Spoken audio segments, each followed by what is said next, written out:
Hi all, a very good evening to all of you. कैसे हो आप सब लोग?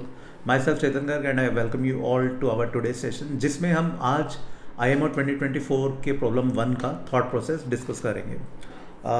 ये प्रॉब्लम रिलेटिवली ईजियर साइड पर था, मतलब काफ़ी बच्चों ने प्रॉब्लम 1 को अटैम्प्ट किया। इवन बहुत सारे बच्चे जो अभी करंटली RMO और INMO का प्रिपरेशन कर रहे हैं, उन्होंने इस प्रॉब्लम को अटैम्प्ट किया ऑब्वियसली आफ्टर द एग्ज़ाम, है ना। एंड उन्होंने सॉल्यूशन भी भेजा, बट काफ़ी सारी है ना, काफ़ी मतलब कुछ बच्चों का ना सॉल्यूशन में मिस्टेक था, मतलब एज इन कंप्लीटली जस्टिफाई नहीं कर रहे थे वो पूरे सॉल्यूशन को। ऑब्वियसली आंसर सबका करेक्ट था, आंसर बहुत सारे बच्चों का करेक्ट था। एंड आंसर तक आना डजेंट मीन कि आपको फुल मार्क्स मिलेंगे, स्पेशली IMO में, है ना। तो let's first see what exactly was the problem 1 of IMO 2024. So that was the question. We need to determine all real numbers alpha such that for every positive integer n, the integer greatest integer of alpha plus greatest integer of 2 alpha plus and so on, greatest integer of n alpha is a multiple of n for every positive integer n. This is very important कि n की हर positive integer value के लिए, basically n कोई भी natural number हो, ये n का एक मल्टीपल होना चाहिए।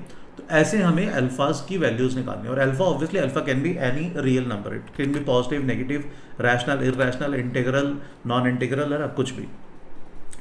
लास्ट लाइन में इसने ग्रेटेस्ट इंटीजर को डिफाइन किया, विच वी ऑलरेडी नो, है ना। ग्रेटेस्ट इंटीजर ऑफ एक्स एक फंक्शन है, क्या क्या होता है वो हमें ऑलरेडी पता है, ठीक है। तो पहले तो ग्रेटेस्ट इंटीजर की कुछ प्रॉपर्टीज मैं रिकॉल करा देता हूँ, है ना। ग्रेटेस्ट इंटीजर ऑफ इंटीजर, वो इंटीजर होता है, उसमें ग्रेटेस्ट इंटीजर लगाने की कोई ज़रूरत नहीं होती है।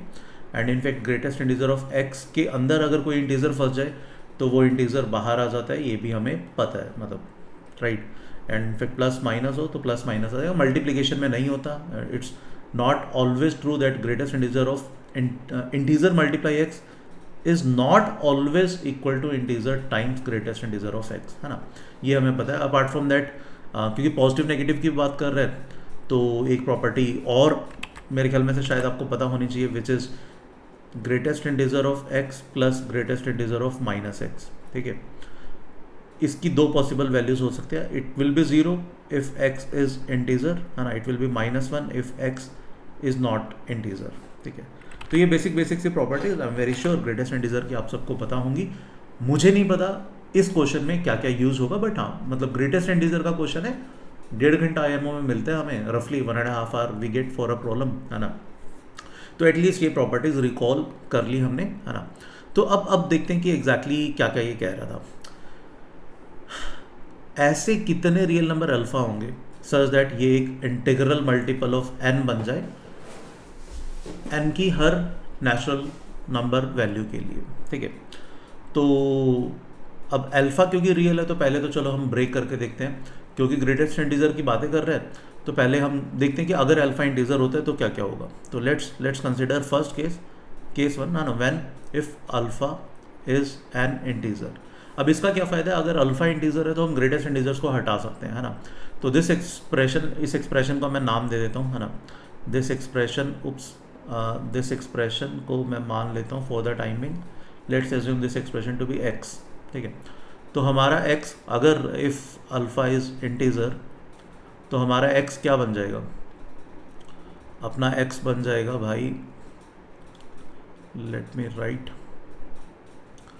हाँ। तो ग्रेटेस्ट इंटीजर को हटा दो, क्योंकि ग्रेटेस्ट इंटीजर के अंदर अगर इंटीजर है तो हम ग्रेटेस्ट इंटीजर को हटा सकते हैं। तो this will become x will become alpha plus 2 alpha plus 3 alpha plus and so on till n alpha. और ये एक्सप्रेशन देकर थोड़ी सी खुशी ज़रूर मिली होगी, स्पेशली उन बच्चों को जिन्होंने थोड़ी बहुत भी IUCAM या JEE के लिए प्रिपरेशन की हुई है, क्योंकि इस एक्सप्रेशन को हम लिख सकते हैं n into n plus 1/2 sum of first n natural numbers, obviously alpha common लेने के बाद, ठीक है। अब ये हमारा x आया, ठीक है, और अल्फ़ा क्या है मेरा, अल्फ़ा एक इंटीजर है।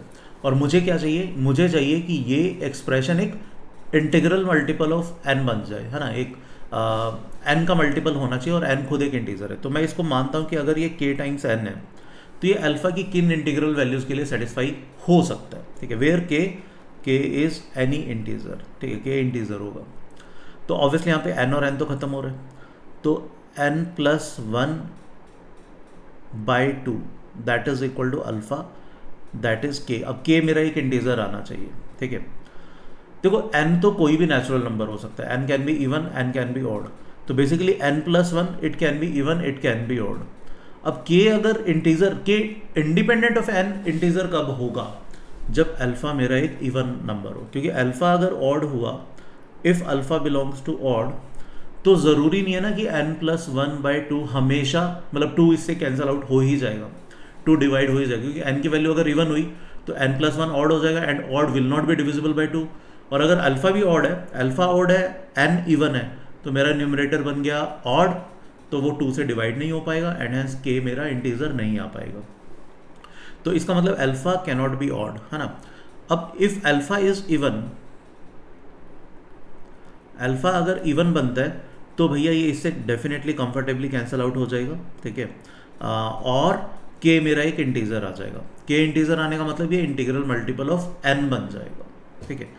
तो इस कहानी से क्या समझ में आया कि अल्फा की वैल्यू एवरी इवन इंटीजर तो एक्सेप्टेबल है, चलेगा, definitely this is a solution, and alpha can not be equal to an odd integer, ठीक है, where k belongs to integer, k belongs to any integer. तो कुल मिलाकर अभी तक क्या कंक्लूजन निकला कि अल्फा इवन इंटीजर चलेगा, ऑड इंटीजर नहीं चलेगा, ठीक है। ये तो हमने कंक्लूजन निकाला सिर्फ इंटीग्रल वैल्यूज के लिए, नॉन इंटीग्रल वैल्यूज के लिए अभी हमें देखना है, बिकॉज अल्फा के सारे रियल नंबर्स के लिए हमें वर्कआउट करना था, ठीक है। अब बहुत सारे बच्चों ने जिन्होंने भी सॉल्यूशन भेजा है या जिन्होंने सॉल्व किया है, काफ़ी बच्चों ने बस इतना सा कंक्लूजन निकाल के छोड़ दिया इंटीग्रल वैल्यूज़ के लिए, बट नॉन इंटीग्रल वैल्यूज़ के लिए भी आपको देखना था, जस्टिफाई करना था, क्योंकि आंसर सिर्फ और सिर्फ यही है, ठीक है। तो आपको जस्टिफाई करना था कि नॉन इंटीग्रल वैल्यूज़ के लिए ये एक्सेप्टेबल क्यों नहीं है, क्यों ये हमेशा किसी भी n के लिए इंटीग्रल मल्टीपल ऑफ n नहीं बनता। उसके बिना तो आई डोंट थिंक कि इसमें कुछ भी मार्क्स मिले होंगे फाइनल IMO में, जिन्होंने इतना सा अटैम्प्ट किया हो, मे बी 1 और 2 मार्क्स, मे बी, वो भी, ठीक है, 2 तो बहुत ज़्यादा बोल रहा हूँ, मे बी 1 मार्क, ठीक। तो now let's get to the main point कि what will happen if alpha is not integer, if alpha doesn't belong to an integer, तो क्या होगा वो अभी अपन देखते हैं, ठीक है। देखो यहाँ पे एक सिंपल सा फंडा, अगर मैं ये कहता हूँ कि भाई अल्फा अगर इंटीजर नहीं है, ठीक है, तो क्या हो सकता है, ठीक है। अब इसको देखो, इसको ऐसे समझने की कोशिश करते हैं। पहले तो एक चीज़ समझते हैं, मान लेते हैं कोई भी alpha, let say there is a 1 alpha जो इसको सेटिस्फाई करा रहा है, ठीक है, that means gint of alpha plus gint of 2 alpha plus and so on greatest integer of n alpha is in fact an integral multiple of n। ऐसा कोई alpha exist कर रहा है, एंड ऐसा अल्फा ऐसा है जो इंटीग्रल नहीं है, ठीक है, नॉन इंटीग्रल अल्फा ऐसा एग्जिस्ट कर रहा है, then I can claim if alpha exist करेगा तो अल्फा प्लस 2 भी एग्जिस्ट करेगा। क्यों? देखो अभी मैंने थोड़ी देर पहले प्रॉपर्टी एक बताई थी कि ग्रेटेस्ट इंटीजर के अंदर कोई भी एक इंटीजर होता है तो वो बाहर आ जाता है ना, we can write it like जेंट ऑफ x प्लस आई। और अभी थोड़ी देर पहले हमने देखा था कि इंटीग्रल वैल्यूज के लिए ये सेटिस्फाई कराएगा, है ना। तो अल्फा प्लस वन एक और था, अल्फा प्लस 2 के लिए सेटिस्फाई कराएगा। कैसे?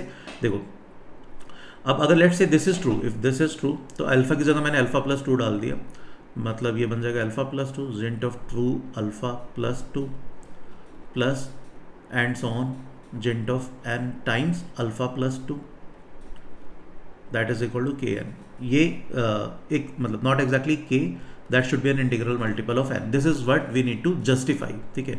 ये हमें जस्टिफाई करने कि अगर ऊपर वाला ट्रू है, ऊपर वाला kn का एक इंटीग्रल मल्टीपल ऑफ n है, तो ये नीचे वाला एक्सप्रेशन भी इंटीग्रल मल्टीपल ऑफ n रहेगा। देखते हैं, इंटीजर को बाहर निकाल सकते हैं, तो जेंट ऑफ अल्फा प्लस यहाँ पे जेंट ऑफ 2 अल्फा। अच्छा, ये जो प्लस 2 बाहर निकला था उसको मैं इधर लिख रहा हूँ, यहाँ पे प्लस 2 मल्टीप्लाइड बाई 2 निकलेगा, वो इधर लिख दिया, प्लस एंड सो ऑन, यहाँ पे gint of n alpha plus and so on, यहाँ पे क्या बाहर निकला 2 टाइम्स n, ठीक है। तो ये मुझे जस्टिफाई करने की this will be an integral multiple of n। अब यहाँ पे अगर थोड़ा सा ध्यान से देखोगे, ये जो नीचे वाला एक्सप्रेशन है, देखो अब ये तो एक इंटीग्रल मल्टीपल ऑफ n था ही, है ना, that was kn as per my assumption, plus यहाँ पर 2 कॉमन ले लो तो ये sum of first n natural number बनता है, which is n into n plus 1 by 2, ठीक है। तो क्या मैं बोल सकता हूँ, this is nothing but k plus n plus 1 times n, which is clearly a multiple of integral multiple of n, ठीक है। तो अब पॉइंट क्या हुआ, पॉइंट ये हुआ कि भाई अगर अल्फा सेटिस्फाई करा रहा है इस कहानी को तो डेफिनेटली अल्फा प्लस 2 भी सेटिस्फाई कराएगा।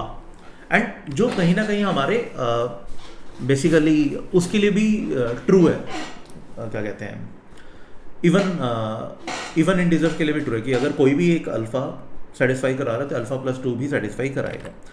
इस कहानी का एक और मतलब निकला कि भाई इसकी पीरियोडिसिटी 2 है, तो मतलब लेट से कोई भी एक रैशनल वैल्यू सेटिस्फाई करागी या कोई एक इरैशनल वैल्यू सेटिस्फाई करागी तो there will be infinite rational, infinite irrational as per this logic, ठीक है।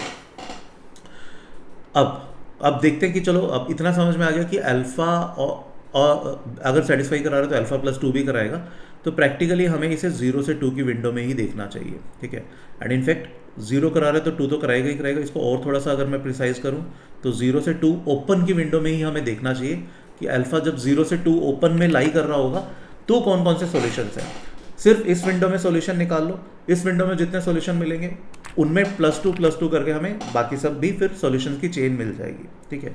या यूं कहें कि ये जस्टिफाई कर दो कि इस विंडो में 0 से 2 में कोई भी अल्फा एग्जिस्ट नहीं करेगा। अगर हमने ये प्रूव कर दिया तो मतलब फिर पूरे नंबर लाइन पर अल्फा कोई और नॉन इंटीग्रल वैल्यू एग्जिस्ट नहीं करेगी, ठीक है। तो ये अब अपने को क्लेम करने हैं, ठीक है। अब इसको देखते हैं यार कैसे इसको किया जा सकता है। फिर क्योंकि हमें पॉजिटिव नेगेटिव का भी ध्यान देना है तो इस विंडो की जगह अगर हम अल्फा को ले लें -1 से 1, थोड़ा सा ऑड इवन वाली सिमेट्रिकल विंडो ले लेते हैं। चलो 1 पे भी क्लोज कर दो आप। ऐसी विंडो लेने का क्या फ़ायदा है, ऐसी विंडो लेने का ये फ़ायदा है कि अच्छा पहले मैं जस्टिफाई कर चुका हूँ कि ऑड इंटीजर तो है ही नहीं, तो मुझे अल्फा को बेसिकली -1 से 1 ओपन में ही जस्टिफाई करना होगा, जिसमें ये मैं जस्टिफाई कर चुका हूँ कि 0 के लिए वैलिड है, ऑड के लिए नहीं था तो -1 मैंने हटा दिए, ठीक है। हाँ, अब इस विंडो का क्या फ़ायदा है, क्योंकि मैं शायद ये वाली प्रॉपर्टी लगा पाऊंगा जो मैंने अभी थोड़ी देर पहले बताई थी कि जिंट ऑफ x प्लस जिंट ऑफ -x, ये -1 होता है अगर x इंटीजर नहीं है, ठीक है। थोड़ी देर पहले हमने ये प्रॉपर्टी देखा था ना, तो शायद इस प्रॉपर्टी को मैं लगा पाऊंगा। तो अब कुल मिलाकर अपन क्या करते हैं, मैं नेक्स्ट स्लाइड पर चल रहा हूँ। कुल मिलाकर हम देखते हैं कि अल्फ़ा अगर नॉन इंटीग्रल है एंड इनफैक्ट अल्फ़ा अगर -1 से 1 के बीच में है एंड अल्फ़ा 0 नहीं है तो इसके क्या सॉल्यूशंस निकल सकते हैं, ठीक है। एंड इनफैक्ट अभी फॉर द टाइमिंग मैं -1 से 0 के बीच की बात करता हूँ, या मैं क्योंकि ये रिजल्ट सिमेट्रिकल है, ठीक है, तो मैं चेक करता हूँ। पहले मैंने अल्फ़ा को रिप्लेस कर दिया, लेट्स से अल्फ़ा नेगेटिव था, मतलब अल्फ़ा अभी इस विंडो में बिलोंग कर रहा था, तो अल्फ़ा को मैंने -t से रिप्लेस कर दिया, तो मेरा t पॉजिटिव हो जाएगा, t will belongs to 0 to 1, ठीक है, समझ में आ रहा है। तो अल्फ़ा को -t से रिप्लेस करने से ये एक्सप्रेशन क्या बन जाएगा, greatest integer of -t plus greatest integer of कितना -2t plus and so on greatest integer of -n alpha, ठीक है।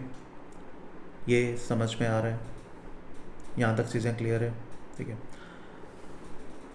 क्लियर। तो अब एक चीज़ और देखो, क्या मैं इस एक्सप्रेशन को लिख सकता हूँ, ठीक है, क्या मैं इस एक्सप्रेशन को लिख सकता हूँ इस फॉर्मूले से जिंट ऑफ x प्लस जिंट of -x that is equal to -1, right. तो जिंट ऑफ -x की जगह आई कैन राइट -1 माइनस जिंट ऑफ x, ठीक है, आई कैन राइट -1 माइनस जिंट ऑफ x। तो यहाँ पर मैं लिख सकता हूँ -1 माइनस जिंट ऑफ t, फर्स्ट वैल्यू हो जाएगी, plus next value will be -1 minus जिंट of 2t plus and so on, last value को मैं लिख पाऊंगा -1 माइनस जिंट ऑफ n सॉरी, ठीक है।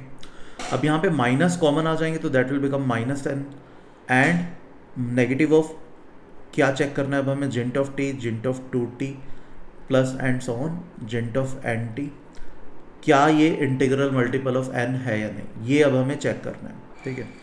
और -n this is obviously N integral multiple of n, और t क्या था, t मेरा 0 से 1 की विंडो में था, तो दैट इज इफेक्टिवली एक्चुअली कौन सा केस बन गया, जब अल्फा बिलोंग्स टू 0 to 1 हो, ठीक है। तो ये वही तो केस बन गया कि alpha to alpha an alpha का जिंट हमें चेक करना है 0 से 1 के बीच में। तो ऑल इन ऑल हमारा क्वेश्चन अब किस में रिड्यूस हो गया, अपना क्वेश्चन रिड्यूस हो गया, मैं ये नेक्स्ट स्लाइड पे चल रहा हूँ। कि अल्फ़ा अगर 0 से 1 के बीच में है तो क्या कोई अल्फ़ा की वैल्यू इसको सेटिस्फाई कराएगी या नहीं, ठीक है, समझ में आ रहा है। अब मान लेता हूँ मैं, अब देखो अल्फ़ा 0 से 1 के बीच में है, तो लेट्स से कोई भी एक अल्फ़ा था 0 से 1 के बीच में जो इसको सेटिस्फाई करा रहा था, तो डेफिनेटली कोई ना कोई एक मल्टीपल ऑफ अल्फ़ा होगा जो 1 से बड़ा होगा। तो k is the least value such that उसको अल्फ़ा से, जैसे मान लो let's take an example, alpha कुछ भी 2/7 था, है ना, तो 2 alpha will be 4/7, 3 alpha will be 6/7, है ना, 4 अल्फ़ा 8/7। तो 4k की ऐसी लीस्ट वैल्यू है जिसके लिए k अल्फ़ा 1 से बड़ा आ रहा है, ठीक है। तो अल्फ़ा कोई भी वैल्यू आप 0 से 1 के बीच में लोगे तो सोनर और लेटर k अल्फ़ा 1 से बड़ा तो होगा ही होगा। तो मेरा k क्या है, k is least such value, k is least smallest such value, ठीक है, जिसके लिए k अल्फ़ा 1 से बड़ा है, ठीक है। मेरे ख्याल में से यहाँ तक कुछ भी डाउट नहीं होना चाहिए, ठीक है। अब देखो, अब इस फैक्ट को हम कैसे यूज़ करेंगे। मान लिया मैंने अल्फ़ा कोई भी एक वैल्यू थी जो n की हर इंटीग्रल वैल्यू के लिए सेटिस्फाई करानी चाहिए, हर नेचुरल नंबर वैल्यू के लिए, और मैंने n को भी मान लिया k, ठीक है, कि n को मैं k तक ही कंसिडर करना चाह रहा हूँ। तो मेरा एक्सप्रेशन क्या बनेगा, जिंट ऑफ अल्फ़ा प्लस जिंट of 2 alpha plus and so on. कहाँ तक जाऊँगा मैं, n को मैंने k डाल दिया तो k-1 तक जाऊँगा मैं, k अल्फ़ा तक जाऊँगा, है ना। तो इससे जस्ट पहले क्या बना होगा, k-1 अल्फ़ा, और उसके बाद क्या आएगा, जिंट ऑफ k अल्फ़ा। मुझे अब ये जस्टिफाई करना है, ये देखना है कि ये चीज़ इंटीग्रल मल्टीपल ऑफ n बन रही है या नहीं, ठीक है।